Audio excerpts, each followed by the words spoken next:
On the night I proposed to my girlfriend, I hung twinkle lights all across our backyard. As I dropped to one knee, my neighbor blasted a floodlight directly into our yard and shouted, "Loser! Who would say yes to that?" My girlfriend burst into tears. We had to finish the proposal hiding inside, lit only by the blue glow of a broken dream. 2 days later, I found our engagement banner torn down and dumped in his trash can. Growing up, I always believed if you were good to people, they'd be good back. Turns out, some people are just rotten. Doug was that kind of rotten. When Sierra and I moved into our little house, we tried everything to get along with him. We brought over cookies at Christmas. Invited him to our 4th of July barbecue. Waved every morning, even when he scowled at us like we were dog crap on his shoe. He never said thank you. Never waved back. Instead, he called the town on us twice. Once over our grass being too long, it wasn't, and once because he didn't like the color we painted our mailbox. I'm telling you all this so you'll understand, the night of the proposal wasn't a one-time thing. It was the final kick after 100 little punches. The day after the floodlight disaster, Sierra tried to act like it didn't bother her. She said, "It's still perfect because it's you." She kissed my cheek and smiled like she meant it. But that night I caught her staring out the window at the wrecked backyard, wiping tears from her face. I hated Doug for that.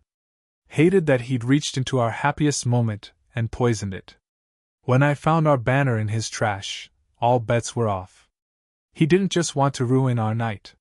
He wanted to stomp on it. Make sure we knew he could. And if I let that go, he'd never stop. I spent that whole night lying awake, staring at the ceiling. Thinking. Plotting. Not anything crazy, I'm not stupid. I wasn't going to jail over some old drunk. But I was going to make him feel it. Deep. Where it hurts. Doug loved 2 things more than anything else in this world. His old classic truck, a '67 Ford F100 he polished every Saturday like it was made of gold. His spot on the HOA board, a joke of a title he lorded over everyone like he was mayor. I decided if Doug wanted to mess with my happiness, I'd return the favor. Doug's pride and joy was parked under a flimsy metal carport behind his house. No security cameras. No dogs. I wasn't going to touch the truck itself, that would be vandalism. Illegal. Instead, I got a few tubes of industrial strength, stinkiest deer repellent I could find online. It smelled like a mix of rotting flesh and chemical death. Late one night, wearing gloves and old clothes, I sprayed it underneath the truck, in every crack and crevice I could reach. Then I left. Within 2 days, Doug was outside with the hood up, cussing loud enough to wake the dead. He scrubbed. Power washed. Took it to a detail shop. But the smell? Wouldn't leave. It baked into the engine bay. Into the vents. I heard from another neighbor that he tried to sell the truck a month later and couldn't get a single bite. Doug bragged constantly about his perfect yard, how he kept it, code compliant, to the letter. But I noticed something he probably thought no one would, the illegal addition. Doug had built a shed right up against the property line, way too close according to town codes. I took photos. Measurements. Printed everything out. Then, using an anonymous email account, I sent everything to the HOA president and the city's zoning department. 2 weeks later, Doug got hit with fines. Big ones. Had to tear the shed down. Lost his HOA spot when he failed to uphold neighborhood standards. I didn't have to lift a finger after that. The system he worshipped chewed him up and spit him out. Doug must have known it was me. He started glaring harder. Muttering when we walked by.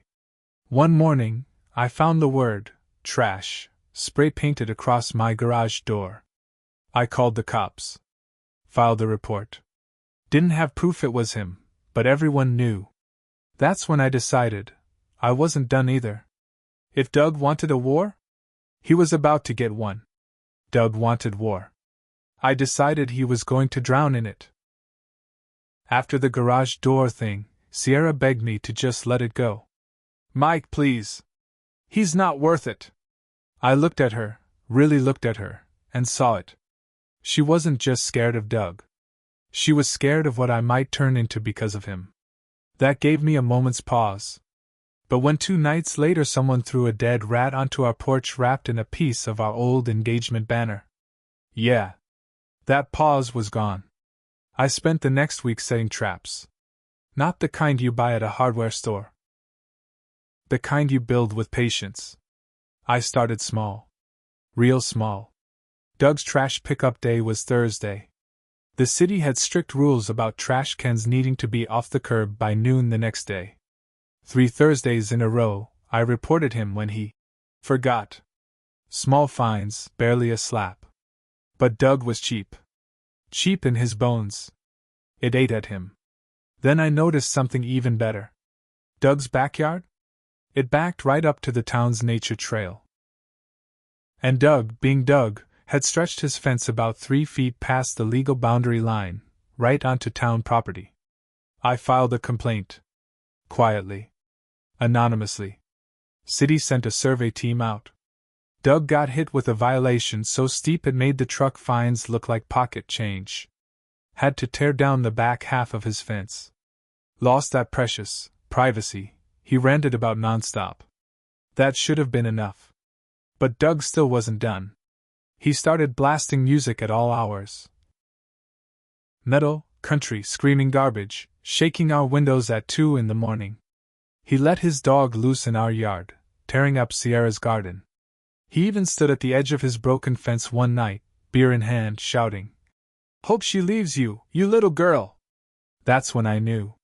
This wasn't about property lines. Wasn't about rules or fines. Doug hated us because we were happy. Because we had something he never would. Love. A future. I wasn't going to let him destroy that. I started gathering everything. Video clips. Audio recordings. Screenshots of the HOA rules he broke. I made a binder, a real, thick, black binder like something a lawyer would carry. Then I waited for the annual HOA meeting. Doug wasn't on the board anymore, but he still showed up, still tried to throw his weight around. That night, in front of 50 neighbors, I stood up. Calm. Polite. Binder in hand. And I laid it all out. The illegal shed. The fence. The noise violations. The vandalism, couldn't prove it all the way, but boy did it look suspicious laid out side by side. I didn't yell. Didn't insult. I just let the evidence speak. By the time I sat down, you could hear a pin drop. Doug tried to bluster. Tried to shout about witch hunts and young punks. But nobody was listening. The HOA board voted to restrict his property privileges for 5 years. Meaning, no new building. No new additions. No changes to his precious yard without full board approval. It was public. It was humiliating. Doug stormed out red-faced, slamming the door so hard the windows rattled. But that wasn't even the best part. Because as I walked out later, a few older neighbors came up to me, ones who Doug had terrorized long before we moved in. They shook my hand. Patted my back. Thanked me. Turns out, nobody had ever stood up to Doug before. They were just waiting for someone to light the match. I thought it was over. I thought I could breathe again. But like all fires, once you start one, it has a way of burning things you didn't mean to. Because Doug wasn't done yet. And neither, it turned out, was fate.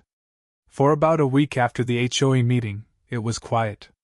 Almost too quiet. Sierra and I started to relax. We even joked about planning a second, real engagement party, this time far away from Doug and his poison. I started fixing up the backyard again, putting up new lights, planting flowers she loved.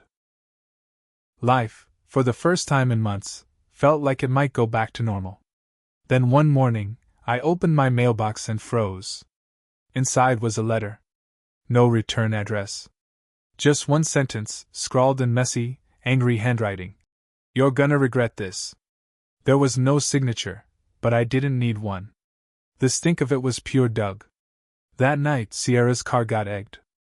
Not just egged, trashed. Raw eggs smashed into the windshield, the doors, the roof. Yolk dripping down into every crack. And mixed in with the eggs? A used diaper. I had to pry it off with a damn putty knife. Sierra was shaking when she saw it. She kept saying, "Why won't he just leave us alone? Why can't we just be happy?" And standing there, scrubbing egg guts off her car in the dark, something inside me shifted. Something hard. Something final. I wasn't going to play defense anymore.